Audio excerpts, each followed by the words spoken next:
Today's episode of the Share the Knowledge podcast is all about selecting songs for a set. Let's get into it. For the last 27 years, I've been rocking stages, playing in clubs, and having a lot of fun as a DJ and turntablist. And in that time, I've seen and learned a lot. Now it's time for me to share that knowledge to help you become a better DJ. I'm DJ TLM, and this is the Share the Knowledge podcast for DJs.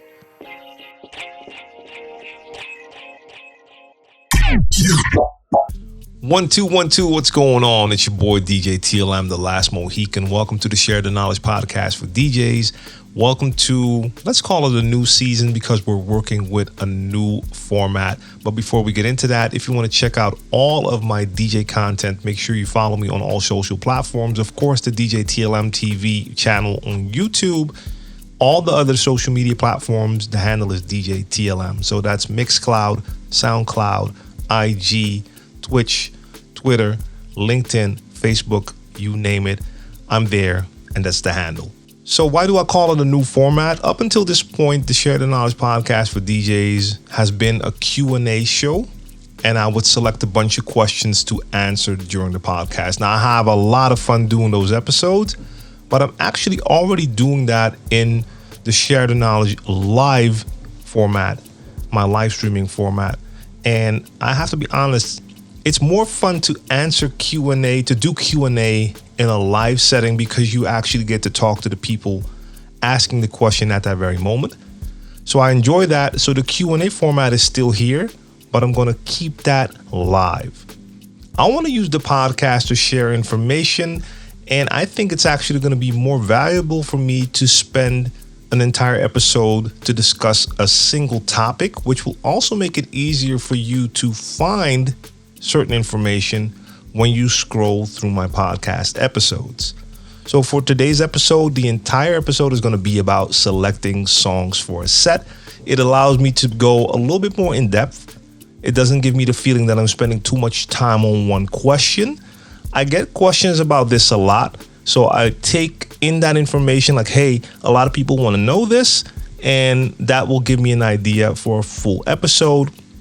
And I can tell you right now, I have plenty of ideas for a full episode. So there's going to be selecting songs for a set. I can already tell you the next episode is going to be about song preparation, and so on and so on. So the selection process, it's going to be a little bit different for each and every one of us because we all have our own style of playing, but there are certain things I feel you should always take into consideration when you're selecting songs for a set. I want to start off by talking about prepared sets versus freestyle sets. I'm a freestyle DJ. I do not prepare my sets, but playing freestyle doesn't mean that you do not select songs. I don't take my entire music collection and just play whatever comes to mind. That could be done, but it's not going to be very efficient, and it's going to lead to me having actually way too much music. I have to scroll too long, and it's going to take me out of my flow. I'm going to have a better performance if I have a little more of a limited selection that is actually catering towards that specific event. Now, of course, for all digital DJs out there, you will probably have a folder structure, and you will have certain folders that just have a bunch of tracks that will work in most occasions. You still have those.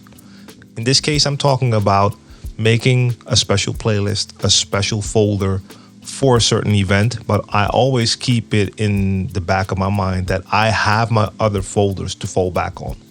So for the people who play a prepared set, your process is going to be the same in the beginning, but the difference is after you select your songs, you are going to spend a lot of time actually putting all of those tracks together to turn that into your story, your set.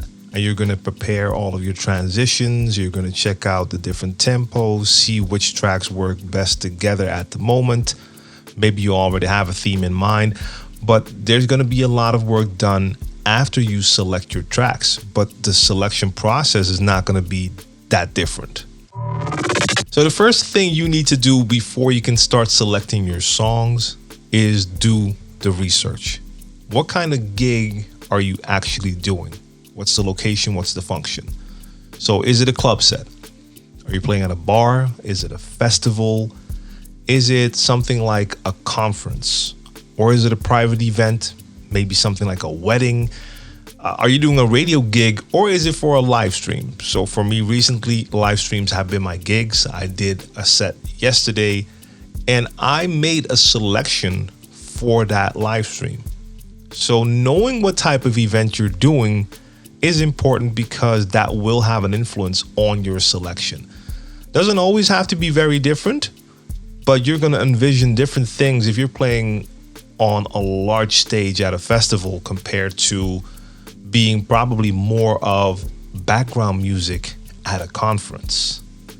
So that's important to know.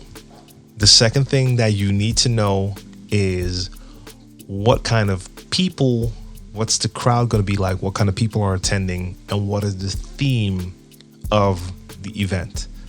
Is there a specific theme? Is it built around specific genres? Very important, because if it is something that is specifically for a couple of genres, then you're going to select songs within those genres. Is it going to be a trance event, or is it going to be hip hop, R&B? Is it going to be open format where you can do whatever you want to do? That is very important to know in advance. Another important thing is your time slot. Are you the warm-up DJ? Are you playing prime time? Are you somewhere in between? That has a very large effect on your song selection. This is important, especially for you new DJs. If you've been booked to play a warm-up set and you're going to select songs for your warm-up set, you shouldn't be looking at the crazy high energy hits. That's not your job. That's not what you're going to be playing during that event. I have a caveat there. I know that in certain places you will have cities or areas in cities that are really tourist focused, especially in the bar scene, where there's not really such a thing as a warm-up set. I don't really do these gigs, but I know the situation. You can have like streets or strips filled with bars, and those bars are just filled with tourists from the beginning to the end of the evening, and those tourists hop in and out of all the different bars. You're not going to be able to do a warm-up set there because the owner just wants you to play hype music, play hits. So when people come in, they hear familiar music, they grab more drinks, and that's it. Not my cup of tea. I would not prefer to play like that, but I do understand that if that is the job, you can't come in and be like, hey, I'm doing the warm-up set. I'm here to build the atmosphere, the ambiance. No, there's no such thing. You're going to have drunk tourists that come in and they want to hear banging music, hits, drink, and they'll leave after like 15, 20, 45 minutes, whatever. And then new people will come in and they're not there to be warmed up either. So it is very important to know the location, the type of gig it is, the type of crowd that's being expected. Another part of research is knowing what equipment there is, but that has no influence really on your song selection. So I'm going to leave that for an entirely different episode. So time slot, location, theme, crowd, those are important things. And the reason I say theme is you could have something that is built around specific genres, but you can also have something that's really built around a specific time frame as well. Meaning it could be a 70s disco party, but the emphasis is really on disco. So they want you to play a specific genre, but also just music from that one time frame. Or maybe it's a 70s party, so it's not specifically just disco, but you can play other genres, but it has to be from that same era. I mean, those are things that are really important to know. And sometimes that can make it a lot of fun when you're actually selecting your songs. If you have that goal, like, like, hey, I'm looking for something built around one specific theme. And that could be anything from Halloween to girl power, whatever it is, like just songs for the ladies or just playing female artists, something like that. There's all sorts of things. But if you know that that's the case, you're going to have a better idea of what you're looking for. All right, next up, let's talk about music sources. Now, normally my first source of music is the music I have in my collection. So of course I have a ton of folders filled with music that I can go into and look for songs. But that's already there. So before I get into my own folders, I'm gonna take a look at the DJ pools. In this case, the DJ pool I'm subscribed to, DJ City. And I'm gonna check to see if they have anything new in there that I wanna add, because I'm like, yeah, I wanna play that song. I've heard it this week. I really like that vibe, I wanna play it. Mind you, this all only works if you don't have some kind of old school theme, because if you're playing at a party with an old school theme, you're not going to play new music. But for instance, for my live stream yesterday, I knew I was going to play anything I want to play. So in that case, I can look for new music as well. And one place you can do that is a DJ pool if you're subscribed to a DJ pool.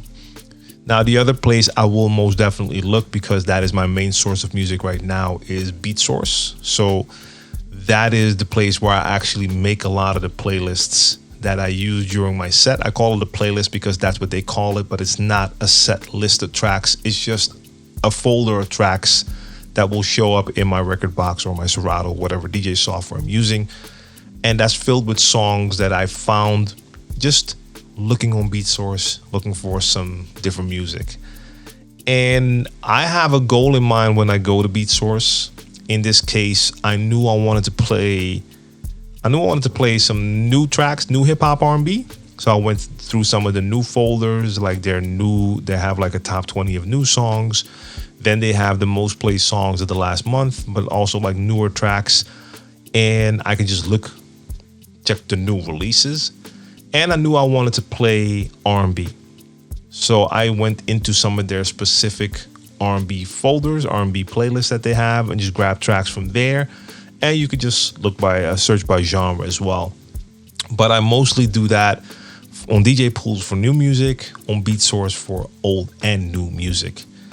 Now, of course, I don't always do that. Like I said, I have a music collection. You will probably already have a music collection.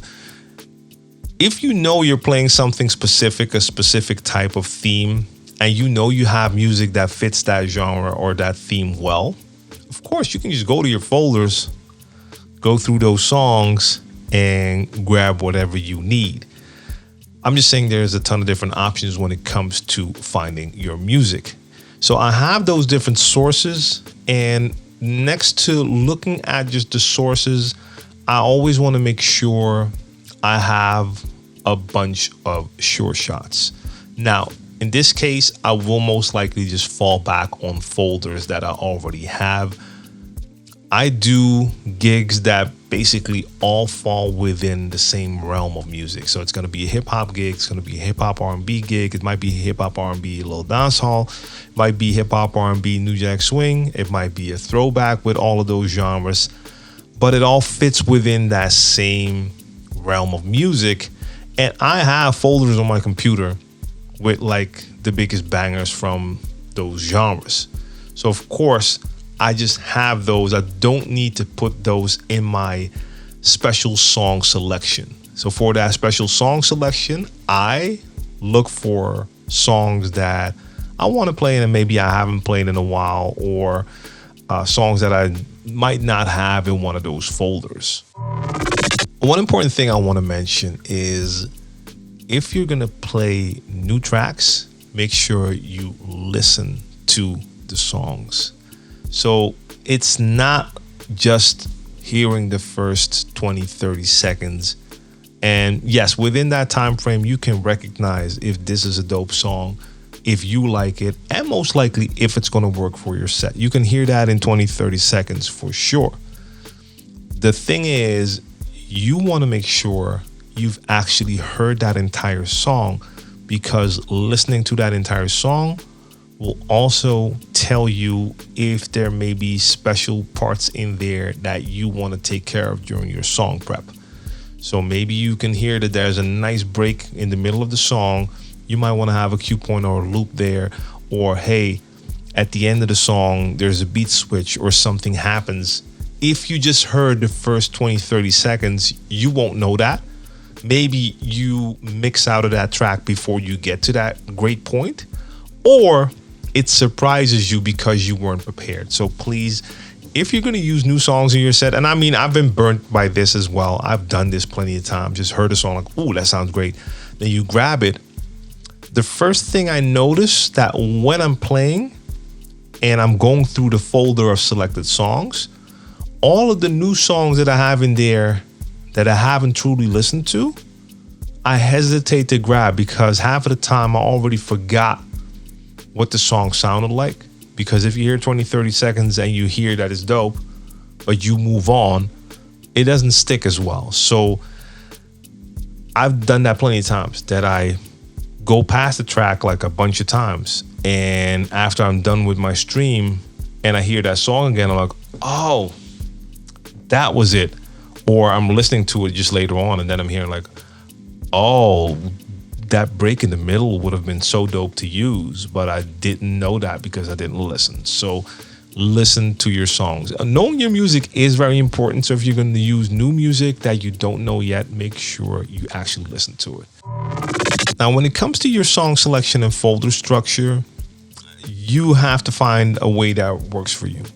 I keep it super simple. I make one folder, and that folder is the folder with songs I selected to use for that particular live stream or gig, whatever type of thing I'm doing. Radio, doesn't matter. I bring that one folder with the songs I selected that I really want to play. Then I have the other folders that I can fall back on. But if you prefer to make a selection of songs that you play for that event, but you do want to separate them, you can do that. So for instance, if you're going to play multiple genres and you've made a selection, but you want to have all of those genres separately, you can make separate genre folders within that folder. So you have one folder, give it the name of the event that you're going to play at. So for instance, yesterday I did Crates episode 42. Call that playlist, call that Crates episode 42.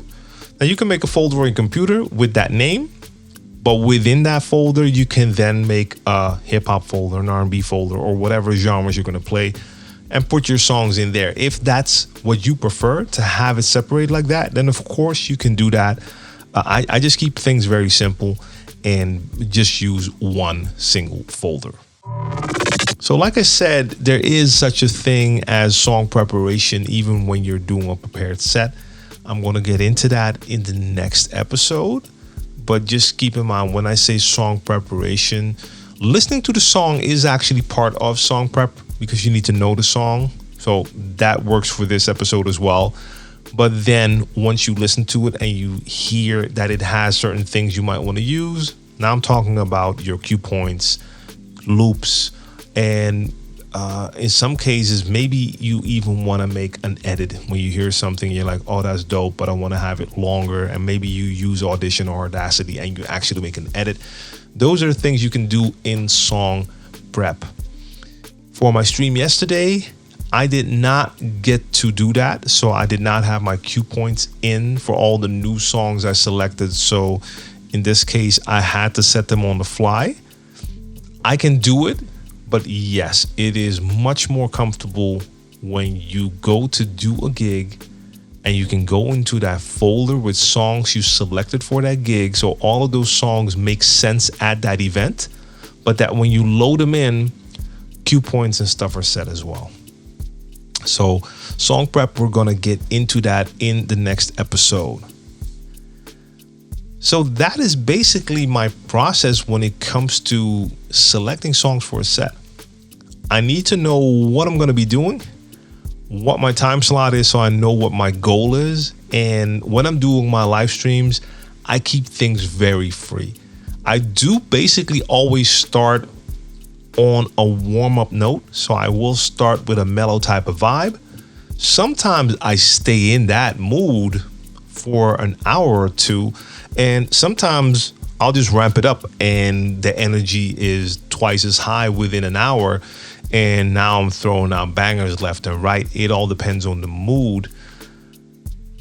But I do keep in mind what my purpose is. So if I'm being booked for a set and I know my time slot, I'm definitely looking for things that will fit that time slot. If I'm playing a warm-up set, I'm selecting songs that will work for a warm-up set. So I'm looking for songs that have a more mellow vibe, that create that great atmosphere.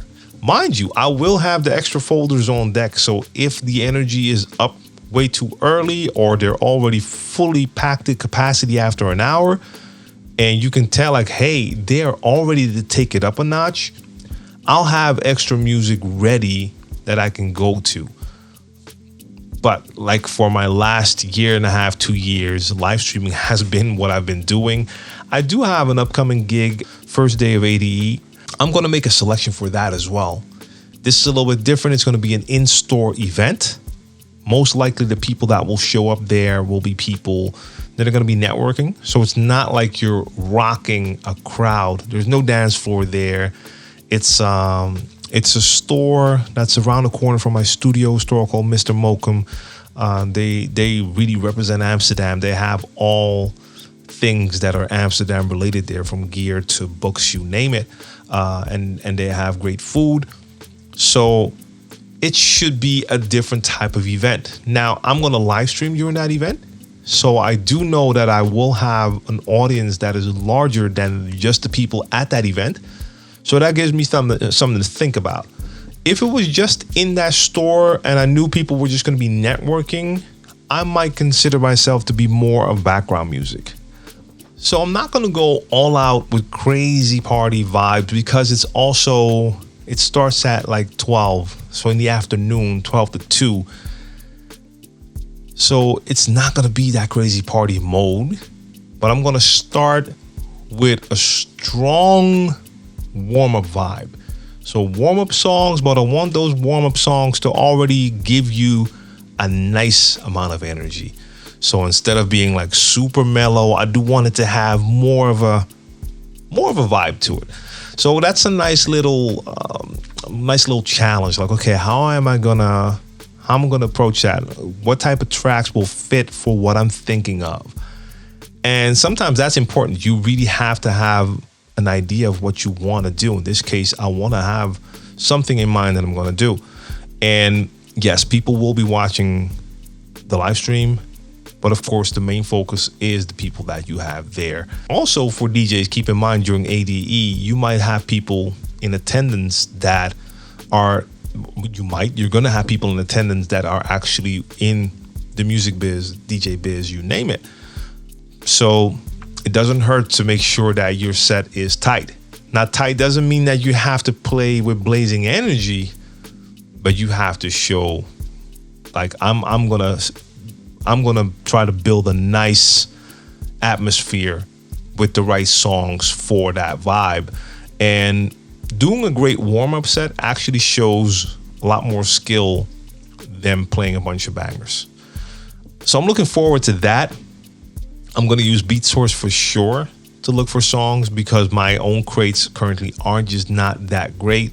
And BeatSource just has everything, so I can find old music, new music. Once I find all of the songs that I might want to play, because I always have too many songs. If I do a proper selection, I always have more than I play. I'm going to make sure I really listen to them well, so that when I'm standing there and I'm playing and I look at those titles, I know exactly what I'm looking at. And I let the vibe dictate what I'm going to do next. So that's it. That's my take on selecting songs for a set. Now, if you're listening to the podcast and you have questions relating to this, or something was unclear about this story, let me know. And you can do that by joining the next Share the Knowledge live stream, or by leaving a comment in the comment section, or just sending me an email, stk at djtlm.com, stk at djtlm.com. So I hope you enjoyed this episode. I hope this type of format can bring value that is easier to find. So this is going to be, I don't even know if I'm going to call this season 4. I have to, you'll see the name, you're watching this or you're listening to this right now. I have to think of the proper naming for this, but at least you know in the title it's going to say selecting songs for a set. Next week is going to be about song preparation. I'm going to try and get a little bit in depth into my process when it comes to the song prep, even though I'm not the most complicated guy when it comes to my prep and DJing. All right, that's it for the Share the Knowledge podcast for DJs. It's your host, DJ TLM, the last Mohican. I want to thank you for tuning in, and check you next time. Peace.